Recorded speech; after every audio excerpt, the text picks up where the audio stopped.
झारखंड मुक्ति मोर्चा के नेताओं ने होटल पद्मावती में प्रेस वार्ता कर पूर्व विधायक सत्येंद्र नाथ तिवारी के बयान की कड़ी निंदा करते हुए वक्ताओं ने कहा कि पूर्व विधायक सत्येंद्र नाथ तिवारी ब्राह्मण जाति के लोगों को बिकाऊ बतला रहे हैं, बल्कि उन्हें पता होना चाहिए कि गढ़वा रंका विधानसभा में ब्राह्मण ही नहीं बल्कि किसी भी जाति के लोग बिकाऊ नहीं बल्कि टिकाऊ है।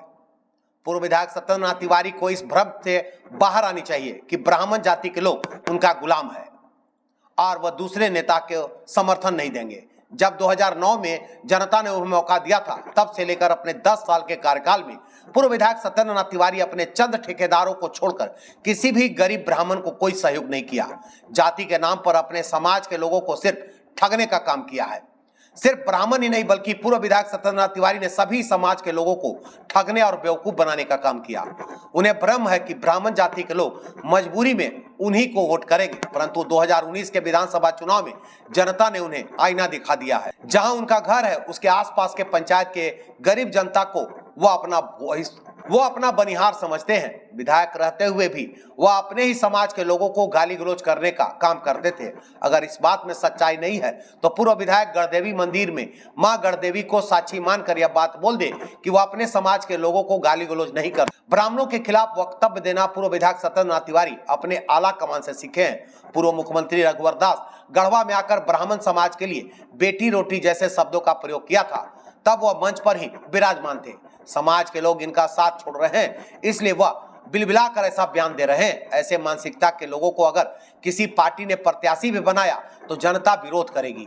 मौके पर पार्टी के वरिष्ठ नेता परेश तिवारी, केंद्रीय प्रवक्ता धीरज दुबे, विधायक प्रतिनिधि अजय उपाध्याय, करुआ मुखिया नारद तिवारी, गढ़वा प्रखंड के 20 सूत्रीय अध्यक्ष नीरज तिवारी, प्रखंड सचिव रितेश तिवारी, नवलेशधर दुबे, बबलू उपाध्याय, नवीन तिवारी आदि लोग मौजूद। उनके बयानों से क्षुब्ध होकर ये प्रेस वार्ता आयोजित की गई है और उनके बयानों का हम कड़े शब्दों में निंदा करते हैं कि एक जनप्रतिनिधि रहते हुए जिस मानसिकता का वो परिचय दे रहे हैं, कभी महिलाओं का चरित्र प्रमाण पत्र देते हुए अदमियाइन जैसे शब्दों का ब्राह्मण समाज को बिकाऊ बता रहे हैं, ऐसे व्यक्ति को गढ़वा रंका विधानसभा की जनता किसी भी सूरत पर इस तरह के बयानों को स्वीकार नहीं करेगी। और उनको पता होना चाहिए कि सिर्फ ब्राह्मण ही नहीं, गढ़वा रंका विधानसभा के किसी भी जाति के लोग बिकाऊ नहीं है बल्कि वो टिकाऊ है। और उस टिकाऊ नजरिए से ही यहाँ की जनता ने उनको 2 बार विधायक बनाने का काम किया था। लेकिन उनकी यही गिरी हुई सोच और छोटी मानसिकता ये बताने के लिए काफी है कि जब वो विधायक होंगे तो किस तरीके से सोचते होंगे और जनता को किस नजरिए से देखते होंगे। कुछ चंद ठेकेदार जिनको वो अपने अगल बगल रखे थे, गढ़वा के पूरब साइड में 5-6 ठेकेदार और गढ़वा के पश्चिम साइड में 5-6 ठेकेदार, वैसे लोगों के लिए ही वो विधायक बने हुए थे। उन्हीं लोगों के माध्यम से वो खुद भी लाभ लेते थे।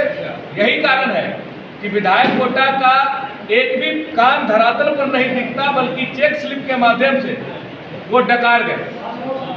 और उनको लगता था कि चुनाव के समय में लोगों को पैसा के बल पर और लोगों को वोट के ठेकेदार को खरीद कर और वो चुनाव जीत जाएंगे। लेकिन विगत विधानसभा के चुनाव में जनता ने उन्हें सबक सिखा दिया है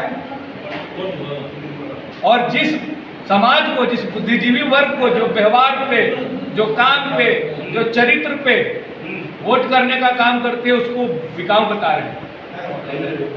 उनको ये भी बताना चाहिए कि अगर जब 2009 में उनको जहाँ की जनता विधायक बनाई थी तो किस किस समाज के लोगों को कितना कितना रुपया में वो खरीदे थे। और 2014 में भी जब दल बदल के वो आए तो फिर किस समाज के लोगों को और किनको उन्होंने पैसा देकर खरीदने का काम किया कि उनको जनता ने वोट देकर चुनाव जिताई थी। ये उनको बताने का काम करना चाहिए। पत्र पत्रिकाओं में, समाचार पत्रों में पूर्व विधायक सत्येंद्र तिवारी ने ब्राह्मणों को बिकाऊ बोला। मैं इस शब्द को, उनका इस वक्तव्य को ब्राह्मणों के विरुद्ध और पूरे ब्राह्मण समाज के विरुद्ध एक गाली मानता हूँ और इसका पूरा जवाब आने वाले चुनाव में ब्राह्मण समाज देगा। यहाँ दो प्रकार के लोग हैं, एक देखेंगे, एक इनके हमारे पूर्व विधायक श्री सत्येंद्रनाथ तिवारी और उनकी पार्टी है जो ब्राह्मणों को गाली दे रही है, ब्राह्मणों को बिकाऊ कह रही है, और दूसरी हमारी झारखंड मुक्ति मोर्चा की सरकार है, हमारे माननीय मंत्री मिथिलेश कुमार ठाकुर हैं, जो जिनके पहल से बाबा कोनारनाथ मंदिर में भगवान परशुराम का विशाल प्रतिमा का अनावरण किया जा रहा है। तो ब्राह्मण समाज के सच्चे हितैषी कौन है, इसको आज ब्राह्मण समाज पूरी तरह से जान गया है और उनके इस वक्तव्य को कभी ब्राह्मण समाज माफ नहीं करेगा। और जो इनकी गढ़वा विधानसभा का क्षेत्र की बात मैं नहीं कह रहा हूँ, पूरा झारखंड को इन लोग जो बिकाऊ कर रहे हैं, ब्राह्मण समाज बिकाऊ नहीं, पूरा झारखंड बिकाऊ नहीं है, टिकाऊ है। इनके आका भी देख लिए हैं, हमारे मुख्यमंत्री को, माननीय मुख्यमंत्री को खरीदने की कोशिश की, जेल जाना पसंद किया, लेकिन उनके आगे झुकना पसंद नहीं किया।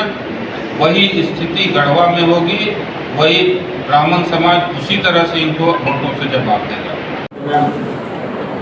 ब्राह्मणों को गाली देने, इसके पूर्व भी जब पूर्व मुख्यमंत्री रघुवर दास जी आए थे तो उन्होंने ब्राह्मणों को बेटी रोटी की बात कही थी, और तब माननीय जो नाम है, जो गलती से विधायक बन गए यहाँ पे 2 बार, जो मस्खरेपन के लिए काफ़ी मशहूर है, वो मंच पे मौजूद है।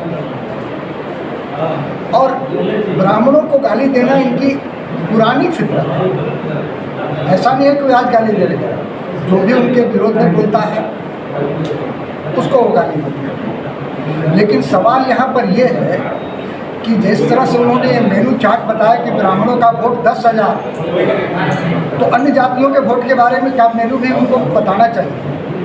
क्या वो इसी तरह से इसी मेनू को फॉलो करते हुए चुनाव 2 बार जीते हैं? ये गाली देना उनकी फितरत है, और इस गाली को देने का उनको कोई अधिकार नहीं है। उनको सार्वजनिक तौर पे माफ़ी मांगनी चाहिए पूरी जनता से, और ब्राह्मण समाज से विशेषकर। और ये वही ब्राह्मण समाज है जिन्होंने उन्हें कभी समर्थन दिया था, और आज ये वही ब्राह्मण समाज है जो विकास, गढ़वा की पहचान बन रही है, जो विकास उसको देख करके एक माननीय हमारे ठाकुर जी के साथ माननीय विधायक मंत्री श्री मिथिलेश कुमार ठाकुर जी का समर्थन पूरी गढ़वा की जनता कर रही है। तो इस तरह से बौरा जाना, पूरे ब्राह्मणों को टारगेट करके उनको ब्राह्मणों से माफ़ी मांगनी चाहिए। और जो मेनू उन्होंने खोला है, सिर्फ ब्राह्मणों की बात उन्होंने क्यों की? क्या वो अन्य जाति की बात बाद में करेंगे? रघुवर दास जी ने भी जब गाली दी थी तो हम लोगों ने यहाँ पे केस किया था, हमारे नॉलेज में मैं उसमें गवाह रहा था। तो ये भाजपा की फितरत है ब्राह्मणों को गाली देना, और ब्राह्मणों को गाली देना इनको काफ़ी महंगा पड़ने वाला है।